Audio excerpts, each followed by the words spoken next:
잠언 31장 21절에서 24절까지 말씀입니다. 잠언 31장 21절에서 24절까지 말씀 우리 한 목소리로 함께 봉독합니다. 21절에서 24절까지 말씀입니다. 함께 봉독합니다. 자기 집 사람들은 다 홍색 옷을 입었으므로 눈이 와도 그는 자기 집 사람들을 위하여 염려하지 아니하며 그는 자기를 위하여 아름다운 이불을 지으며 세마포와 자색 옷을 입으며 그의 남편은 그 땅의 장로들과 함께 성문에 앉으며 사람들의 인정을 받으며 그는 배로 옷을 지어 팔며 띠를 만들어 상인들에게 맡기고. 아멘. 할렐루야.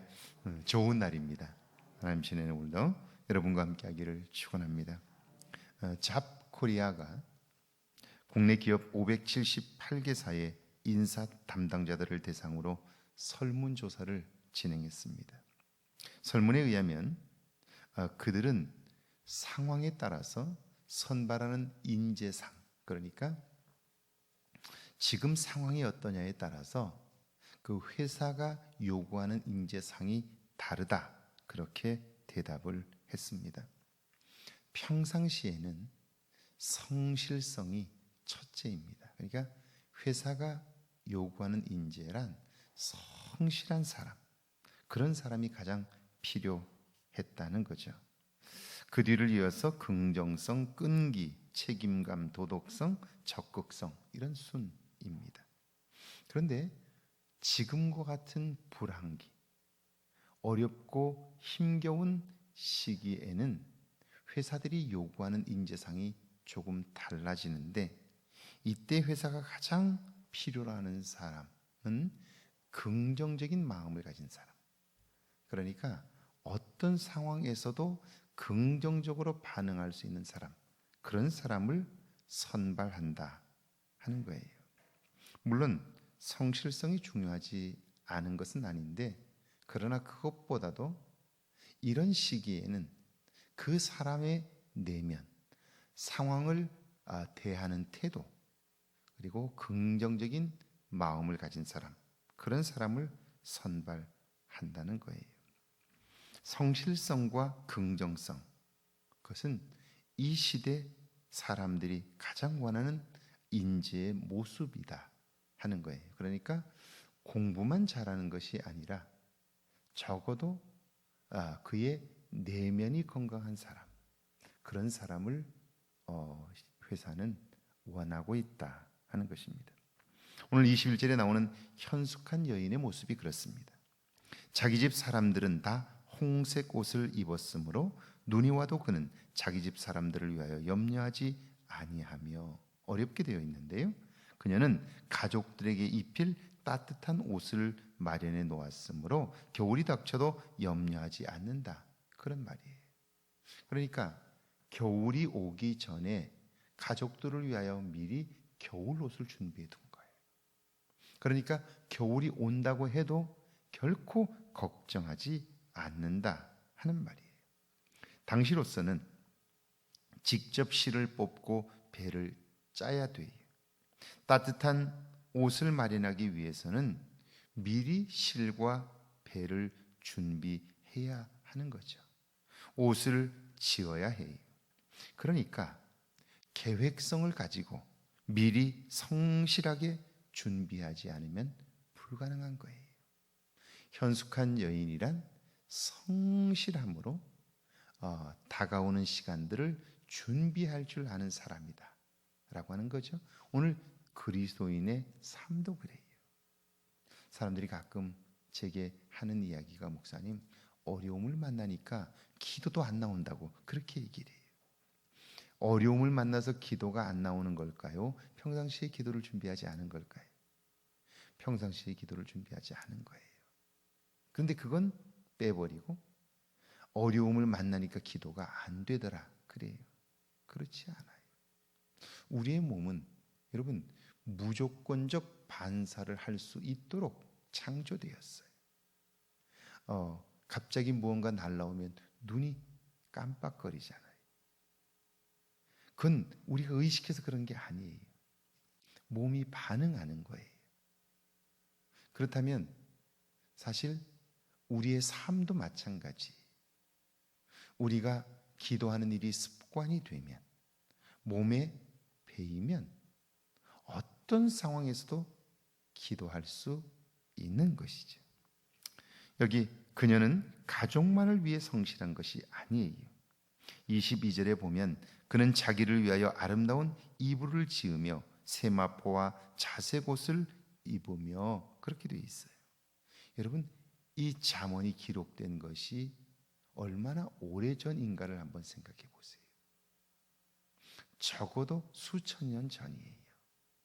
그런데 그때 이 어머니가 아들을 위하여 해준 말인데 이렇게 얘기를 해요. 그녀는 침실을 아름답게 꾸미고 자신을 위해 고운 옷들을 지었다는 거예요. 자기 자신을 위해서도 성실하게 살았다는 거예요. 많은 사람들이 자기 자신을 위하여 성실하지 않아요. 자기 자신에게 잘 대하지 않아요. 그런데 자기 자신을 함부로 대하면 그 사람 자신의 삶이 무너져요. 그러면 자기가 자기 자신을 잘 대하지 않는데 다른 사람을 잘 대할 수 있을까요? 그건 성실함이 아닌 거예요. 그러니까 이런 것과 같아요. 보세요. 많은 사람들이 일을 하면서 가장 소중한 걸 놓쳐요. 일이 필요하지요. 일하지 않고 살 수는 없잖아요. 그런데 성실한 사람은 내 일을 열심히 하되 내가 하루를 사는 동안 퇴근하고 돌아갈 때에 하루 일하고 돌아오는 남편을 위하여 웃어줄 수 있는 힘을 남겨두는 거예요.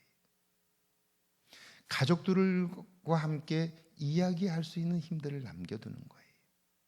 그리고 나 자신이 새롭게 회복할 수 있기를 위하여 적어도 그 정도의 힘을 남겨두는 거예요.